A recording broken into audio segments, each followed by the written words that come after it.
झारखंड के हजारीबाग से आ रही है, जहां दो गुटों में झड़प हो गई है। हजारीबाग के इचाक में दो समुदाय के बीच जमकर पथराव हुआ है। उपद्रवियों ने कई गाड़ियों में आग लगा दी है। तस्वीरें आग लगाने की।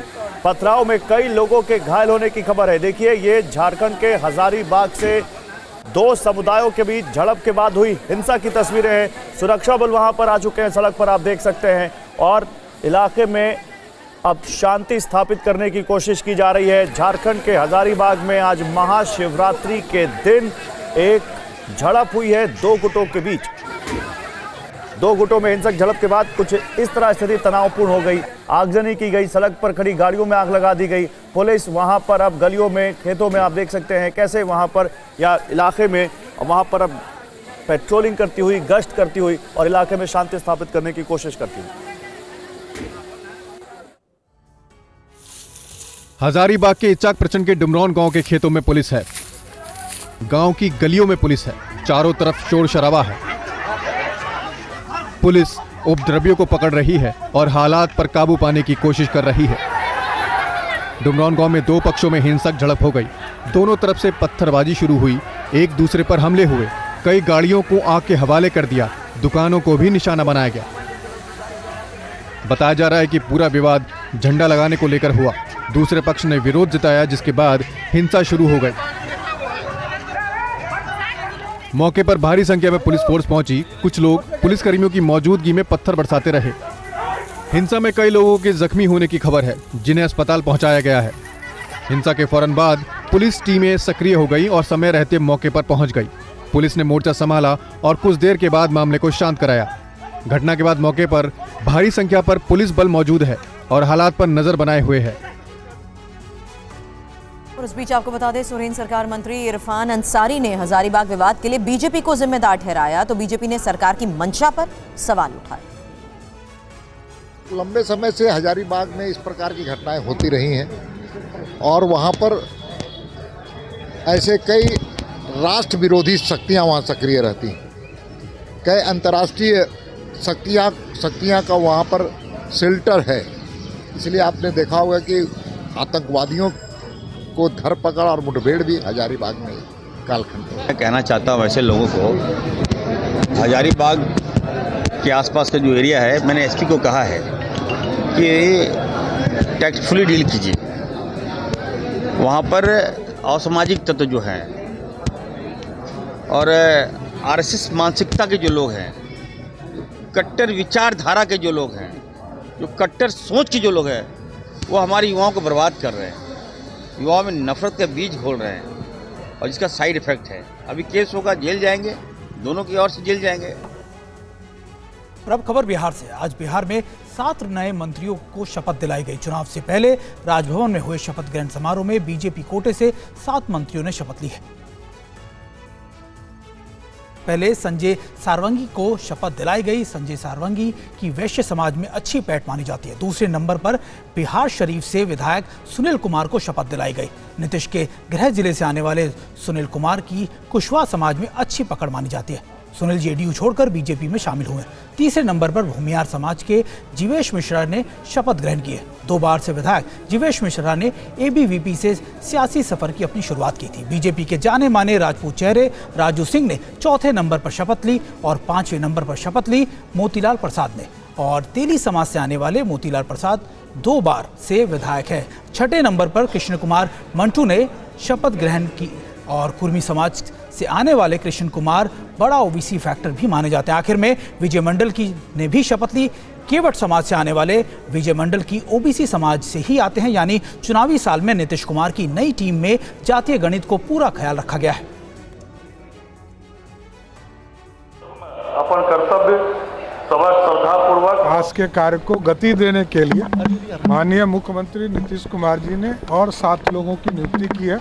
मैं सबको बधाई देता हूं और विश्वास दिलाता हूं कि बिहार के विकास को और गति मिलेगी।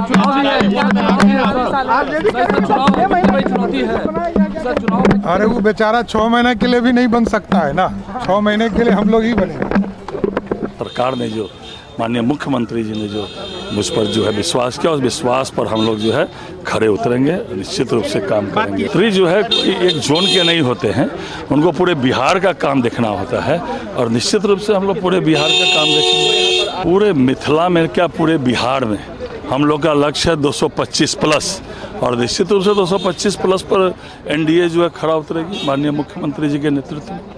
मैं धन्यवाद देना चाहता हूं अपने आदरणीय प्रधानमंत्री जी को, अपने यशस्वी गृह मंत्री जी को, राष्ट्रीय अध्यक्ष जी को, साथ ही साथ अपने बिहार के आदरणीय मुख्यमंत्री जी को, आदरणीय उप मुख्यमंत्री जी को, अपने प्रदेश के अध्यक्ष जी को, कि उन्होंने इस लायक समझा कि पुनः एक बार दायित्व देने का काम किया है।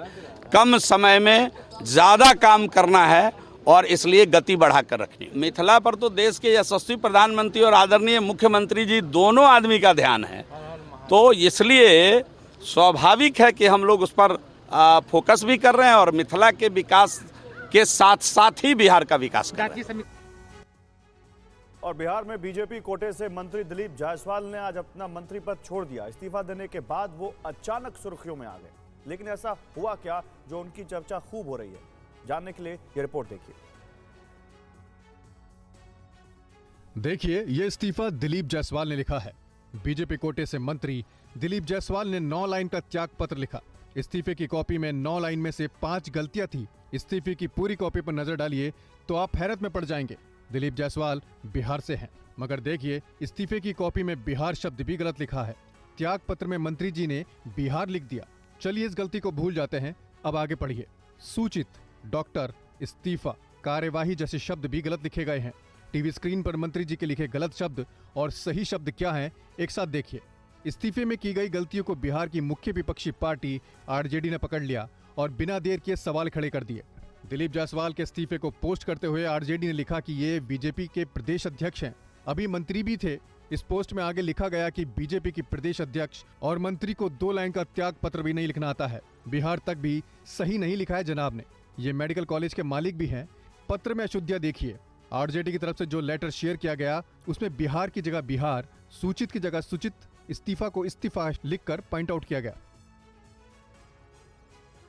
और अब महाराष्ट्र की सियासत से जुड़ी बड़ी खबर है, क्योंकि एक बार फिर मुख्यमंत्री देवेंद्र फडणवीस की अहम बैठक से डेप्यूटी सीएम एकनाथ शिंदे दूर रहे। ऐसे में बड़ा सवाल यह है कि क्या महाराष्ट्र में महायुति सरकार में सब ठीक नहीं है? क्या महाराष्ट्र की सियासत में कोई नया समीकरण बन रहा है? क्या महायुति सरकार में अंदर खाने कुछ गड़बड़ है? क्या डिप्टी सीएम एकनाथ शिंदे की नाराजगी बढ़ रही है? ये सवाल इसलिए उठ रहे हैं कि अगर महायुति सरकार में सब ठीक चल रहा है तो सीएम फडणवीस की बैठकों से डिप्टी सीएम शिंदे की दूरी क्यों? दरअसल फडणवीस ने 2027 में होने वाले नासिक कुंभ की समीक्षा बैठक बुलाई थी, लेकिन इस बैठक में एकनाथ शिंदे शामिल नहीं हुए। बताया गया कि वो तय कार्यक्रम के तहत सिंधुदुर्ग जिले के दौरे पर हैं। इससे पहले शिंदे ने नासिक कुंभ के लिए अफसरों के साथ एक अलग मीटिंग की थी। आपको बता दें कि शिंदे कैबिनेट की 5 बैठकों में शामिल नहीं हुए। सीएम फडणवीस की बैठकों से डिप्टी सीएम शिंदे की दूरी को शिवसेना यूबीटी ने गंभीर मामला बताया है। जब से नतीजे आए हैं महाराष्ट्र राज्य में, तभी से ये महायुति में महाकलह दिखाई दे रही है। भारतीय जनता पार्टी ने एकनाथ शिंदे के लोगों की सिक्योरिटी हटा दी। पालक मंत्री को लेकर अभी तक विवाद थमा ही नहीं है। बहुत सारे विषयों पर भ्रष्टाचार के जो मामले पुरानी सरकार पे थे उसको देवेंद्र जी ने उजागर किया। उस पर समितियां बनाई हैं, जिसमें अब्दुल सत्तार जो पहले मंत्री थे उनकी अब जांच भी होने वाली है। बहुत सारी चीजों को देखते हुए हमें जो आभास हो रहा है कि देवेंद्र फडणवीस और बीजेपी को अब एकनाथ शिंदे की जरूरत नहीं है। और वहीं महाराष्ट्र के पुणे में बस स्टैंड में एक महिला के साथ दुष्कर्म की खबर सामने आई है। पुलिस ने आरोपी की पहचान भी कर ली है और उसकी तलाश जारी है। पुणे के स्वारगेट बस स्टैंड पर सुबह 5:30 बजे लड़की पलटन जाने का इंतजार कर रही थी। आरोपी दत्तात्रेय रामदास उसको धोखे से स्टैंड से खड़ी बस के अंदर ले गया और उसके साथ दुष्कर्म किया। घटना के बाद लड़की ने स्वारगेट पुलिस थाने में रिपोर्ट दर्ज कराई। सीसीटीवी फुटेज निकलवाया तो जिससे हमें आरोपी का पता चला है और उसका रिकॉग्नाइजेशन हो गया है आरोपी का। अब उसको हमारी टीम ढूंढ रहे हैं। एक 7-8 टीम हमने तैयार की है जो जिले में हर जगह पे उसको जहाँ पर हमको क्लू मिलता है वहाँ पर ढूंढ रहे हैं। कल रात डॉग स्पॉट भी गया था, जिस गांव का वो है वहाँ पर के खेत खलियान, वहाँ पर भी उसको ढूंढने की कोशिश की है। हर जगह पे हमारी पूरी कोशिश चालू है वो आरोपी को ढूंढने की। घटना के बाद पीड़िता की मेडिकल जांच कराई गई। पुलिस की जांच में पता चला कि आरोपी का पुराना आपराधिक रिकॉर्ड है। पुलिस ने आरोपी के गांव में भी छापेमारी की, लेकिन वो फरार है। बस स्टैंड में हुई घटना को लेकर वहां की सुरक्षा पर भी सवाल उठ रहे हैं। पुलिस बस स्टैंड की सुरक्षा इंतजाम की भी जांच कर रही है। और पुणे में महिला के साथ हुए दुष्कर्म के बाद सरकार हरकत में आई है। सरकार ने महिला को न्याय दिलाने का दावा किया है। बहुत दर्दनाक घटना है, बहुत दुखद घटना है। पुणे में जो बस में एक हमारी बच्ची के साथ, लड़की के साथ जो भी हुआ है वो बहुत गलत बात है। आरोपी ट्रेस हो चुका है। माननीय मुख्यमंत्री महोदय खुद इस पर वॉच कर रहे हैं। उन्होंने सीपी से भी बात की, सुबह से लगातार सभी ऑफिसर से उन्होंने बात की है। उसको कड़ी से कड़ी सज़ा कैसे होगी, इसके लिए आदेश माननीय मुख्यमंत्री जी ने उसके लिए दे दिए हैं। क्या संभल दंगों का आईएसआई कनेक्शन है? हिंसा के मुख्य आरोपी के पकड़े जाने के बाद पुलिस इस एंगल से भी जांच कर रही है, क्योंकि संभल में हिंसा के दौरान पाकिस्तान मेड कारतूस के खोखे मिले। संभल हिंसा के मुख्य आरोपी गुलाम के पकड़े जाने के बाद पुलिस ने दंगों का आईएसआई का कनेक्शन खंगालना शुरू कर दिया है। शक इसलिए है क्योंकि वारदात के दिन मौके से जो खोखे बरामद किए गए उस पर पाकिस्तान का नाम लिखा था। पुलिस को शक आईएसआई कनेक्शन का इसलिए भी है क्योंकि जो गोलियां यहां पर चली गई थी उनमें से तमाम जो बरामद हुए थे खोखे वो पाकिस्तान ऑर्डिनेंस फैक्ट्री के मिले हुए थे, तो इसलिए पाकिस्तान कनेक्शन, आईएसआई कनेक्शन का शक गहराता जा रहा है। 24 नवंबर को संभल में हुए दंगों का आईएसआई कनेक्शन इसलिए भी खंगाला जा रहा है क्योंकि संभल के दीपासराय में रहने वाले उस्मान पाकिस्तान की जेल में बंद है। आरोप है कि वो दंगाइयों के संपर्क में था। आरोप ये भी है कि संभल का रहने वाला शाकिर साठा दुबई में बैठकर भारत में AQIS का नया मॉडल खड़ा करने की कोशिश कर रहा है। संभल में जो हिंसा हुई थी वो आईएसआई के कहने पर उस्मान ने शारिक साठा को कहा। शारिक साठा ने अपने जो गुर्गे गुलाम को इसकी जिम्मेदारी सौंपी और इसके लिए जो हथियार थे वो बाकायदा हिंसा करने वाले लोगों को मुहैया कराया। और ग्रेटर नोएडा की एक सोसाइटी से हैरान करने वाली तस्वीरें सामने आई हैं। सोसाइटी के बेसमेंट में कई कुत्तों ने एक महिला पर जानलेवा हमला कर दिया। ग्रेटर नोएडा में खौफनाक घटना सामने आई है। यहाँ एक सोसाइटी के बेसमेंट में महिला पर कुत्तों ने हमला कर दिया, जिससे वह गंभीर रूप से घायल हो गई। हमले के बाद बेसमेंट में हर तरफ खून ही खून फैल गया। दिल दहला देने वाली घटना सोसाइटी के CCTV कैमरे में रिकॉर्ड हो गई। वीडियो सामने आने के बाद लोग दहशत में है। घटना बेसरक थाना क्षेत्र में ग्रेटर नोएडा वेस्ट की गौर सिटी 2 के 12th एवेन्यू की है, जहां आवारा कुत्तों ने एक महिला पर हमला कर दिया।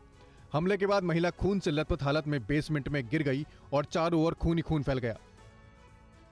CCTV फुटेज में साफ देखा जा सकता है कि बेसमेंट में अचानक कुछ कुत्ते महिला पर झपट पड़ते हैं। महिला खुद को बचाने की कोशिश करती है, लेकिन कुत्ते उसे बुरी तरह से नोचते नजर आते हैं।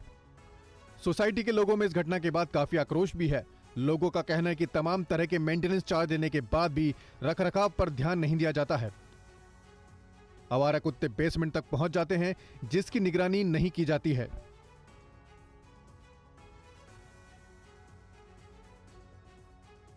महाराष्ट्र के शनि शिंगणापुर मंदिर में अब भगवान का असली तिल के तेल से अभिषेक किया जाएगा। मंदिर प्रबंधन ने नकली तेल पर नकेल कसने के लिए ये अहम फैसला लिया है। 1 मार्च से अहिल्यानगर के शनि शिंगणापुर मंदिर में तिल का नकली तेल नहीं चढ़ाया जाएगा। इसकी जगह ब्रांडेड तेल का इस्तेमाल किया जाएगा। ये फैसला इसलिए लिया गया है क्योंकि नकली तेल चढ़ाने से शिला को नुकसान हो रहा है। शनेश्वर देवस्थान ट्रस्ट ने 1 मार्च से ऐसा निर्णय लिया है। पहले भी शनि जो शिला है ये 400 साल पुरानी है और उस पर जो तेल अर्पण करते हैं ये खाद्य तेल अर्पण करते हैं। लेकिन बीच में क्या हुआ कि यहाँ के व्यवसायिक बढ़ गए और कुछ व्यवसायियों ने ऐसा अनब्रांडेड तेल लाना शुरू कर दिया। ये फैसला मंदिर प्रबंधन और ग्राम पंचायत समिति ने मिलकर लिया है। हालांकि यहाँ आने वाले भक्तों की राय है कि मंदिर प्रबंधन खुद तेल निकालने का इंतजाम करे, जिससे मंदिर को भी फायदा होगा। बहुत सालों से ये चढ़ाया जाता है, तो आप ही प्रोडक्शन कीजिए और उससे क्या होगा, मंदिर को भी उसका बेनिफिट मिलेगा और भक्तों का भी भरोसा रहेगा कि हमने तिल का तेल चढ़ाया है। इस फैसले के बाद अब मंदिर परिसर के दुकानदारों को भी नकली तेल नहीं रखने की हिदायत दी गई है। आध्यात्मिक गुरु श्री श्री रविशंकर ने दावा किया है कि उनके पास 1000 साल पहले सोमनाथ मंदिर में विराजमान शिवलिंग के टूटे हुए कुछ अवशेष हैं। श्री श्री ने बताया कि इस अवशेषों के साथ वो सोमनाथ की यात्रा पर निकलेंगे। हम सोमनाथ जी का ये यात्रा करेंगे। इसका कलाकर्षण करके एक विधि होता है, तो वो शंकराचार्य महाराज ने कहा है कि इसके थ्रू हम करेंगे। अभी रामनाथ के पास जाएंगे, पहले रामेश्वरम जाएंगे, वहाँ सत्संग होगा, पूजा होगी। वैसे देश में प्रवास करते करते फिर हम सौराष्ट्र पहुँचेंगे। कार्तिक मास में हमने सोचा वहाँ जाके हमारे आदरणीय प्रधानमंत्री जी को, वो सोमनाथ ट्रस्ट के मुखिया है, और उन्होंने इतना अच्छा कि ये वाराणसी मंदिर को उन्होंने चमकाया, जो गली गली में जाना पड़ता था इतना बढ़िया बना दिया। ऐसे ही उन्होंने उज्जैन में भी महाकाल मंदिर का भी वो किया। वो बड़े शिव भक्त थे। केदारनाथ में उन्होंने किया। अब सोमनाथ वहाँ जाएंगे और इनको जैसे वहाँ रखना है वो हमारे माननीय प्रधानमंत्री जी देखेंगे। प्रधानमंत्री नरेंद्र मोदी ने 10 साल में सिविल एविएशन सेक्टर में सुधार और आधुनिकीकरण के लिए लगातार कदम उठाए हैं। सरकार ने इलेक्ट्रॉनिक पर्सनल लाइसेंस प्रक्रिया भी शुरू कर दी है, जिसमें लाइसेंस डिजिटल फॉर्मेट में दिए जाएंगे। देखिए ये रिपोर्ट। मोदी सरकार ने नागरिक उड्डयन के क्षेत्र में सुधार के लिए बड़े कदम उठाए हैं। सेक्टर के तेज विस्तार के साथ अनुमान है कि आने वाले कुछ वर्षों में 20,000 पायलट की जरूरत होगी। सरकार ने ICAO यानी इंटरनेशनल सिविल एविएशन ऑर्गेनाइजेशन की मंजूरी के बाद EPL यानी इलेक्ट्रिक पर्सनल लाइसेंस सिस्टम शुरू किया है। इसके साथ ही भारत डिजिटल पायलट लाइसेंस देने वाला दुनिया का दूसरा देश बन गया है। EPL के बाद पायलट लाइसेंस लेने के लिए निजी तौर पर जाकर लाइसेंस लेने की जरूरत नहीं होगी। इसे EGCA मोबाइल ऐप के जरिए हासिल किया जा सकेगा। EPL से सुरक्षा और पारदर्शिता बढ़ेगी, साथ ही लाइसेंस प्रक्रिया में तेजी आएगी। सालों से DGCA स्मार्ट कार्ड फॉर्मेट में पायलट लाइसेंस जारी कर रहा है। 2024 में 20,000 कार्ड लाइसेंस जारी किए गए। सरकार सिविल एविएशन सेक्टर के ऑपरेशन को आधुनिक टेक्नोलॉजी से लगातार अपग्रेड कर रही है। लाइसेंस के लिए EGCA platform, digital sky platform, electric flight folder जैसे कदमों ने ऑपरेशन को ज्यादा सक्षम और सुरक्षित बना दिया है।